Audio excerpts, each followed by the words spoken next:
I have an announcement to make. I just bought an electric vehicle. It was for my son. It was a little battery powered car, and he's got the remote control, and he can take and go around the world with it. And it's probably the last electric vehicle that I buy for a long time, probably ever. I'm not a fan of EVs, not because I don't like Elon Musk, or not because I don't like the technology potential, but we're not there yet. Obviously, we're not there yet. Very clearly, unambiguously, uh, in indisputably, we are not there ready for electric cars, not as a nation, not as a world. And yet, there's this incessant push by the Biden-Harris regime, by the Gavin Newsom regime, by every leftist regime, as well as the World Economic Forum, the Council for Inclusive Capitalism, the World Health Organization, the United Nations. Everybody seems to be pushing for this. Everybody, of course, except for people who are sane, like you and me. And look, if you've bought an electric vehicle, I've considered it myself, but like I said, the technology's not there. I'm not ripping on people who buy electric vehicles, though you might grow to regret it sooner rather than later. There is, however, a another group, that another entity will say, that is very interested in electric vehicles, but for a very different reason. That group, of course, is China. China wants to corner the market on electric vehicles, and they're not alone. They have buddies who are also pushing in that regard as well. And of course, they are their co-equal evil doers over at BlackRock. I turned to an article by over at Independent Sentinel. I don't want to say the name. M. Dowling is the name of the author, the site owner, and I am not going to say her first name. She doesn't use her first name, so I'm not going to say her first name. Maybe she's just a private person, and I totally respect that. But she puts on her articles. They're titled, their byline is M. Dowling, so we're going to stick with that. The article's titled "BlackRock and China Will Own the U.S. Electric Market." It's a very bold declarative statement. Let's see if she is accurate. According to a new report, three major Chinese EV companies are planning to build new factories in Mexico, sparking concern among U.S. officials, and this is reported by Business Insider. This comes after Joe Biden's EPA mandated that 50% of all new vehicle sales must be electric by 2030. There's that year again. We talk about it often. What is it about 2030 that's got them all spooked? Maybe we'll get to that later.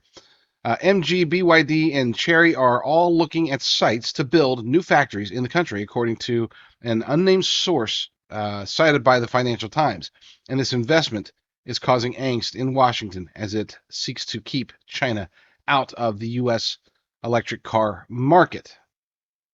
Now, why is that, by the way? Why is, it's one of those things where I get it. There's trade deficits. There's a reason that we want things to be built here in the United States and not abroad. But is there something deeper? Is there a deeper reason why our own government, and not a America First government by any means, why even the Biden-Harris regime is concerned that their masters over at in Beijing might be pushing into this market? We have to ask that question. Why are they trying to? Well, let's see if there's answers. U.S. officials are very concerned. According to Business Insider, China's electric vehicle market is booming, and it also dominates the global electric vehicle battery supply chain because of lithium, for those who don't know. This will kill the U.S. car business, and it calls into question Biden's loyalties. They sure aren't with America. BlackRock invests in China and EVs, not just Ukraine. And who runs U.S.-China policy? It's BlackRock tied Tom Donilon, who is also tied to Barack Obama, who is really running the country. That entire statement right there is so accurate, it's scary. Yes, Barack Obama is currently running the country. The only question that we really have is he doing it on his own, or is he a minion of the globalist elite cabal, or is he a card-carrying active member of the globalist elite cabal leadership? That's a question I ask here often, and I think that it seems, at least, that he's no longer a minion. Maybe he was from the beginning, but that he has gotten a promotion. Now I think that he's one of the underlings, directly answering to possibly even Satan himself. But that's just my opinion. I'm just one of those crazy guys, right? In June, the Biden State Department announced that Obama's former national security advisor and current chairman of BlackRock Investment Institute, Tom Donilon, will lead advising Biden's China policies. This 10% for the big guy, or is China our boss now? And I shouldn't have said or. Those are two separate questions, and they're not mutually exclusive. Is this 10% for the big guy? I don't think so, and I'll explain why. Is China our boss now? Yes, and I probably won't explain why. But let's start with the 10% for the big guy. Look, people keep talking about Joe Biden getting bribed, getting pushed to do this, his family getting bribed to do this, that, or the other. Folks, I hate to say it to you, and this is going to sound like, oh, you must be against impeachment, which I'm not. I'm not against impeachment, but I will say this: that it is old news. Okay, we've gone far beyond Joe Biden getting 10% as the big guy. Joe Biden doesn't care about 10% coming to him anymore. He's already got plenty, but more importantly, they don't need to bribe him anymore. They have enough dirt on him. He is corrupt. He is compromised.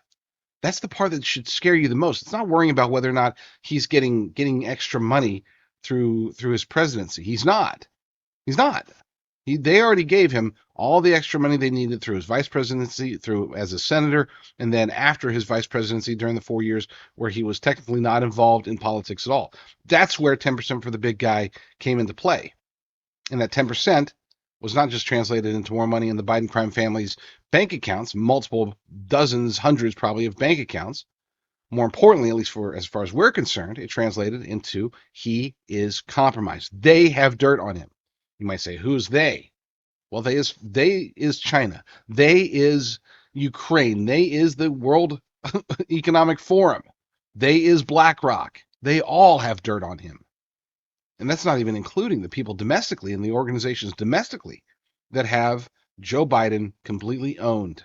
Okay? The hardest part for Joe Biden is not trying to take orders. He's very good at taking orders from whoever is giving him those orders. His hardest dilemma right now, and his entire family's hardest dilemma, is which country or company or individual or organization, which one does he have to listen to at any given moment? Because sometimes there's going to be contradictions, and he's going to have to go, hey, don't expose me for that. These guys want me to do this, and they have the same dirt on me, or maybe worse dirt on me. So I'm going to do that. But you're still my buddy. I mean, those conversations must be hard when he has conflicting leverage being used against him. People pushing for opposing views. Now, thankfully for him, the global elite cabal, which controls most of the dirt that they have on Joe Biden, that global elite cabal, generally speaking, are usually in lockstep with what they want the United States to do and what they want done to the United States, which makes it Joe Biden's job and his life a little bit easier. We haven't even talked about Dr. Taco Jill Biden, and her role in all this. Many have said that she is running the country. Others have said that she is just running Biden and he's running the country. Most people say that she's just the one that his handlers go to try to get him to do or say whatever they want him to say, and she's just the middleman, the interpreter, so to speak. She's the only one that can talk Joe to Joe. So who knows? And really, who cares? I don't care who's involved. It's not the who that matters to me. It's the what. What are they doing to this nation? That's the question that we need answered above all else. We see what they're doing at the public level, but what's happening behind the scenes? That's where it gets really scary. We've talked about the border all day. We're going to talk about the border in the second hour. We're going to talk about other things, but it all ties back to what do they have on Joe, and what direction are they having him take this nation?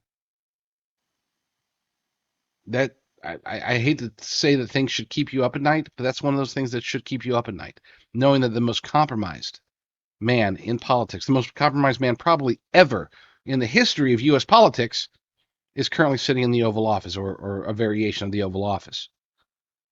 That is terrifying stuff. Be sure to catch me on all of my various channels. You can catch the live shows, see these clips like the one you just saw, over at jdrucker.com/shows. That's jdrucker.com/shows.